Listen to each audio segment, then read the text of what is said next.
The humid air of Singapore in early December 1941 did not smell of impending doom. It smelled of colonial routine, of gin and tonics at the Raffles Hotel, and of an unshakable belief in the permanence of the British Empire. For decades, the Singapore strategy had been the cornerstone of imperial defense in the Far East. It was built on a single, seductive premise that a massive naval base, defended by heavy coastal batteries, could hold out until a grand relief fleet arrived from Europe. But as the shadows of the Second World War lengthened, that premise began to rot from within. The arrival of Force Z on December 2 was supposed to be the ultimate deterrent.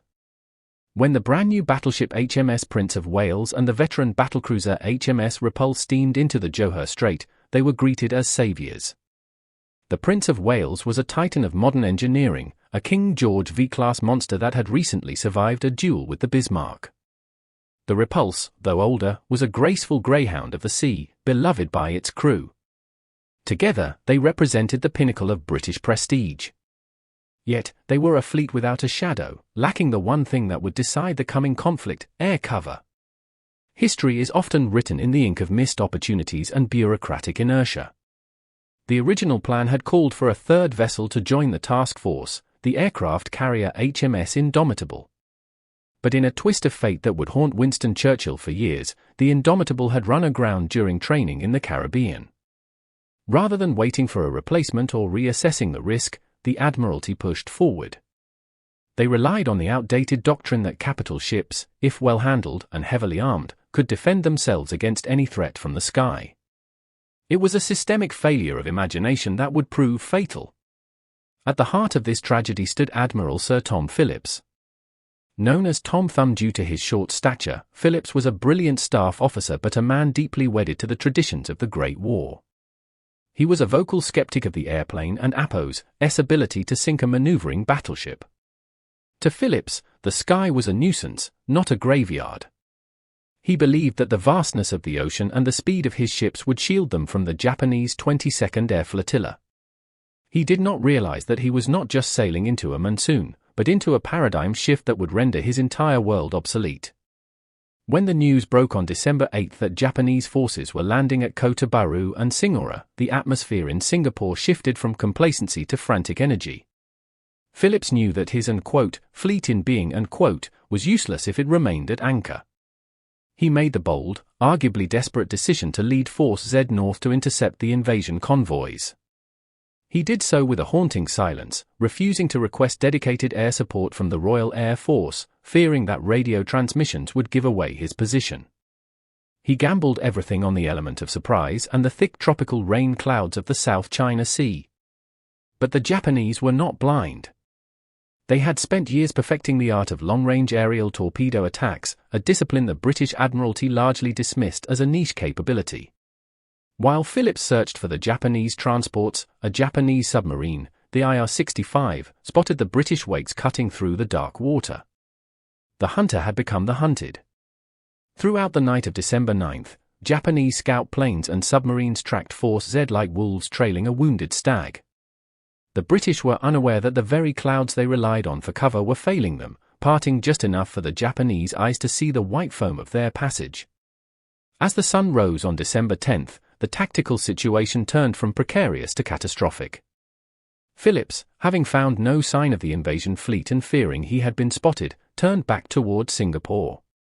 He received a report of a Japanese landing at Kuantan, much further south. It was a ghost report, a false alarm that drew Force Z even closer to the Japanese air bases in occupied Indochina. At 11 a.m., the radar screens on the Prince of Wales began to flicker with the ghosts of incoming destruction. The first wave of Japanese G3M and Nell and bombers was not just a raid, it was a funeral procession for the age of sail. The first attack targeted the Repulse. High-level bombers dropped their payloads from 10,000 feet, scoring a single hit that crashed through the hangar deck but failed to disable the ship. The crew of the Repulse, led by the charismatic Captain William Tennant, fought back with a ferocity that momentarily stalled the Japanese momentum. But the Japanese were disciplined. They did not rely on high-altitude bombing alone. They were waiting for the torpedo bombers.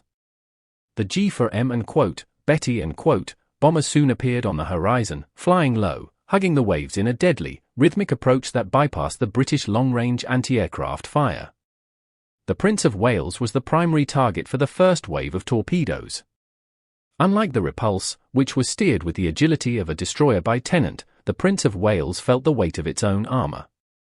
One torpedo, a masterpiece of Japanese engineering, struck the port side aft. It did more than just blow a hole in the hull, it struck the very nerve center of the ship.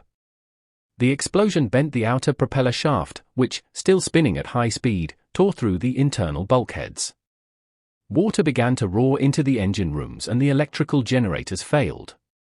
The modern marvel of the Royal Navy was suddenly a drifting, powerless giant, its steering jammed, its great guns unable to train on the swarming attackers. In the midst of this mechanical collapse, the human element took over. Below decks, engineers worked in rising, oily water, illuminated only by the dim glow of emergency lanterns. They were the unsung heroes of Force Z, men who knew the ship was dying but stayed at their posts to keep the pumps running for just a few more minutes. On the decks, the gunners of the 5.25-inch dual-purpose batteries found themselves betrayed by their own equipment. The heat and humidity of the tropics had caused the complex electrical relays of the guns to fail. They were forced to fire manually at targets moving too fast for human eyes to track. The Repulse, seeing its sister ship in agony, closed the gap to offer assistance. Captain Tennant managed to avoid 19 torpedoes through sheer brilliance of seamanship, a feat that remains legendary in naval history. But the sheer volume of the Japanese attack was overwhelming. A second wave of torpedo bombers focused their efforts on the Repulse, attacking from multiple angles simultaneously. The anvil attack was a geometric certainty of death. No matter which way Tennant turned, a torpedo was waiting. At 12:23 p.m., the Repulse was struck by 4 torpedoes in rapid succession. The ship that had survived the battles of the First World War could not survive the technology of the Second. The Repulse did not linger. It listed heavily to port, stayed poised for a few agonizing moments, and then rolled over.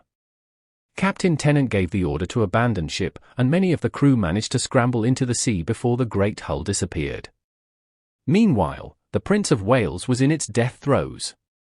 A final wave of high-level bombers scored hits on the deck, turning the once pristine ship into a charnel house of twisted steel and fire. Admiral Phillips and Captain Leach remained on the bridge, choosing to go down with the ship in a final, somber adherence to a code of honor that the modern world was rapidly discarding. At 1:18 p.m., the Prince of Wales vanished beneath the waves. The silence that followed was broken only by the cries of survivors and the distant hum of the departing Japanese aircraft. The Japanese pilots, in a rare moment of chivalrous recognition, flew over the site of the sinking and dropped wreaths into the water, acknowledging the bravery of the men they had just sent to the bottom. Out of nearly 3,000 men, over 800 were lost.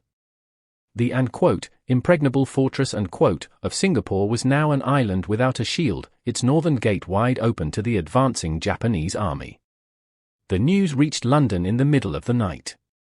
Churchill would later write that in all of the war, he never received a more direct shock. The fall of Force Z was not just a tactical defeat, it was the psychological collapse of the British Empire in Asia. It proved that the battleship, the ultimate symbol of national power for 4 centuries, was now a vulnerable relic in the face of air power. The systemic failures, the lack of air cover, the reliance on faulty intelligence, and the dismissal of Japanese technical prowess had converged into a singular, tragic moment of clarity. The historical irony is profound. The Prince of Wales had been instrumental in the Atlantic, a symbol of British defiance against the Nazis. Yet, in the Pacific, it became a symbol of British obsolescence. The disaster at Kuantan forced every navy in the world to rewrite their manuals of war. It signaled the end of the battleship era and the dawn of the aircraft carrier as the new king of the seas. The sacrifice of the men of Force Z was the final, bloody payment for a lesson that the world's admirals had been too slow to learn on their own. Today, the wrecks of the Prince of Wales and the Repulse lie in the murky depths of the South China Sea, designated as war graves. They are silent monuments to a day when the horizon changed forever. They remind us that even the most formidable armor cannot protect against the forward march of time and technology. In the cold, dark waters, the great guns are silent, but the story of their fall remains a haunting echo of hubris, courage, and the brutal reality of a world in transition. As the sun sets over the Malayan coast, the tragedy of Force Z stands as a testament to the fragility of empires. It is a story of men who fought with the tools of the past against the weapons of the future. It is a reminder that in the theatre of war, the most dangerous enemy is not the one on the horizon, but the refusal to see that the world has already changed. The ghosts of the Prince of Wales and the Repulse still drift in the currents, forever caught in the moment when the old world died and the new one was born in fire and salt.